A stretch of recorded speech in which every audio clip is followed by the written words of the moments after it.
don't like Happy Mary.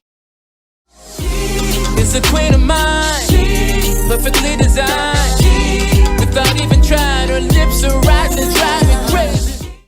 Hey you, welcome back to my channel. It's me, LD, and that's what you should call me. If you don't quite feel comfortable calling me LD, then my name is Ladessa. If you are new, welcome. If you are one of my regular schmegulars, what it do, boo. So we get to know each other down in the comment section, and if you would be so kind, go ahead and hit that subscribe button, and after that, go ahead and hit that notification bell button. And with the notification bell button, you know when all of my uploads are uploaded. So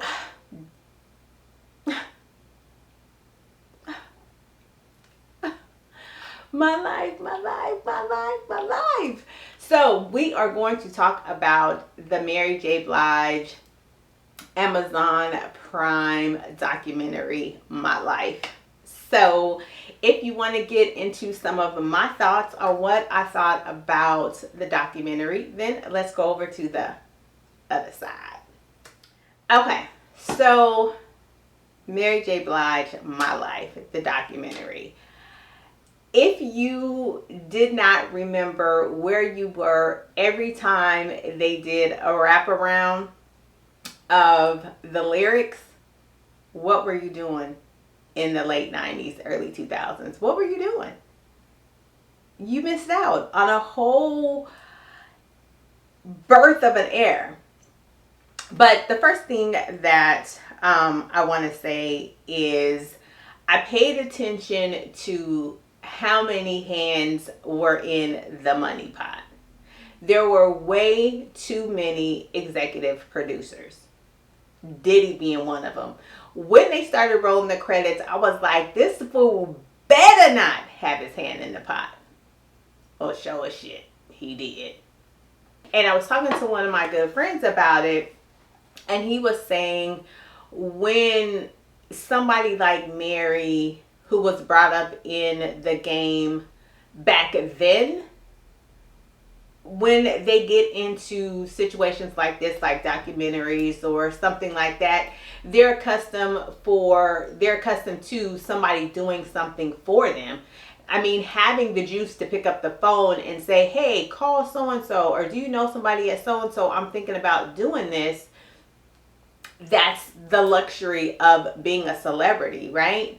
So there isn't much business mind training that Mary would have gotten based on the time in which she came up.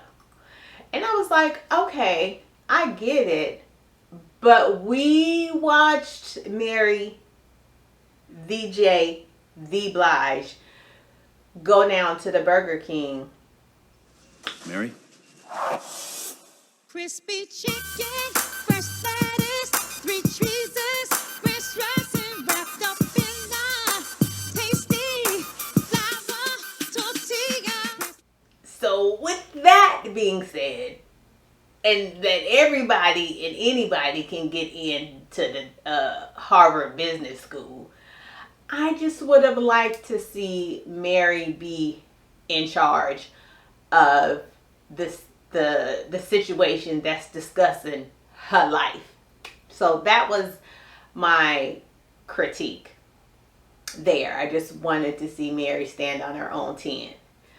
Now, the accomplishment that I would give to Mary is that the Quincy Jones was the musical director for this documentary. So I was like, okay, Q, I see you. I wasn't mad. All right. So when they did one of the flashbacks that stood out to me, it was Mary, maybe at a talent show, they didn't really speak about it. She was singing Vesta's Congratulations. And I was like, oh my God, that was so dope. And I remember when Mary J was like, you know, kind of coming out, we were so used to powerhouse singers like Patti LaBelle and Aretha Franklin, we weren't used to the grit and the grime, because even somebody as a raspy voice to say like a Etta James, right? I'm thinking of people that I grew up listening to in the house when I was young. Even with the grit of Etta James voice, it still was, there was a sultry and a true vocal ability to it. So when Mary J came out, there was a lot of the thought process of, she can't really sing. And she was a little, her live performances were a little pitchy. So when they showed that clip of her singing Congratulations by Vesta, I was like, oh, okay. It might have just been the booger sugar, or whatever Mary was doing to soothe the pain away coming up in the projects in Yonkers. I think she called him Slow Bomb. So, okay. And she just needed a little, grooming or whatever. So I was wondering if Andre Harrell was going to be in the documentary, and he was. R.I.P. to Andre Harrell. And I didn't know. So let me say this: we didn't necessarily really learn anything new so much about Mary, other than a few things like the demo tape that she recorded in the mall.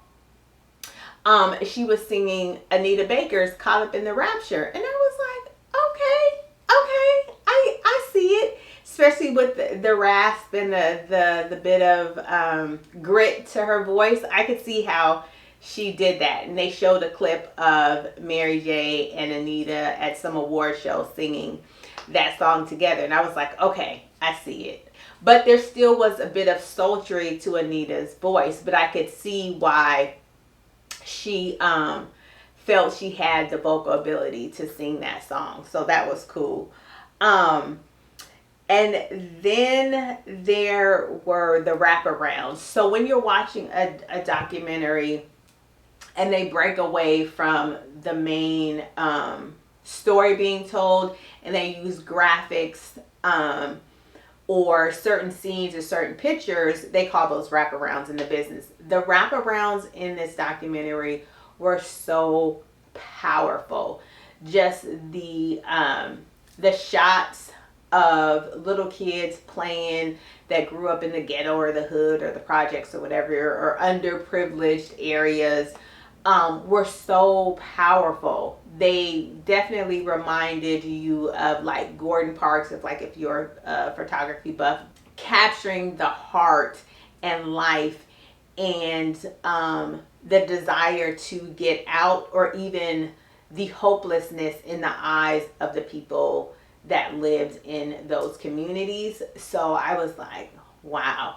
And there definitely were a few times where I wanted to get a little teary, like the water kind of welled up a little bit, because again, Mary truly is a voice of a generation, or a soundtrack of a lot of young Black women's lives during that time. I mean, you're dealing with,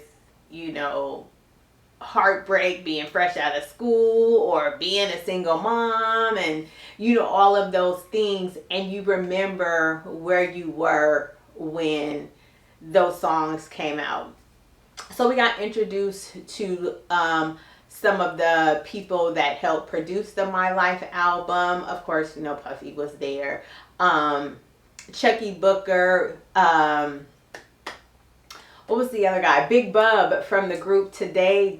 Ooh, do you want him or do you want me? He didn't necessarily age too well, but he did mention that he was doing a lot of drinking and he had a little dark time in his life. But that voice was still there. There was a scene where him and Mary were singing together. So that was really cool. And lastly, I just have to apologize to Mary because I definitely was one of those people that when she got married to the guy Kendu, and they tried to give her a little, you know, hateration, holleration in this dancery. I was like, I don't like Happy Mary. Now, how selfish is that you want somebody to be broke down and all riddled with pain in their heart because you want to be entertained? Are you not entertained? But yeah, so like I said, we didn't really learn anything new in the My Life documentary, but it was great to see Mary taking us back to where she was mentally, spiritually, physically, in her head and in her heart, when that album was being created. I wish it was more of a series because, again, we didn't learn anything new. They talked about her relationship with Casey and JoJo. She did address like some of that bad attitude girl, you know, or bad girl that she was giving off. And she just said that she was like really in a dark place. But I give it, I want to give it 10 just because I love Mary J. Blige, but I'm going to give it a 9.2 just because she didn't put up her own monies. And yeah, that was it. Oh, wait. Fun fact. Here is a picture of me dressed as Mary J. Blige from the Not Gonna Cry video from Halloween 2011. Oh my God, 2011. I went to a co-worker's Halloween party and I won the costume contest. That's how much of a fan I am of Mary J. Blige. So anyway, did you watch Mary J. Blige's My Life on Amazon? Did you like it? What did you take from it? Did you learn anything new? Maybe if you're younger than me and you know of Mary J. Blige, maybe because your mom or your aunt or somebody. Let's talk about it down in the comment section. I want to thank you so much for hanging out with me today. Always remember to pack light because bag lady, bag man, you and me too. We are going to hurt our backs dragging all them bags like that. Go forth and slay. I'll see you next time. Bye. We on our War You Fam shit, you heard? Thank you, come again. Gang, gang, gang. Shitting me?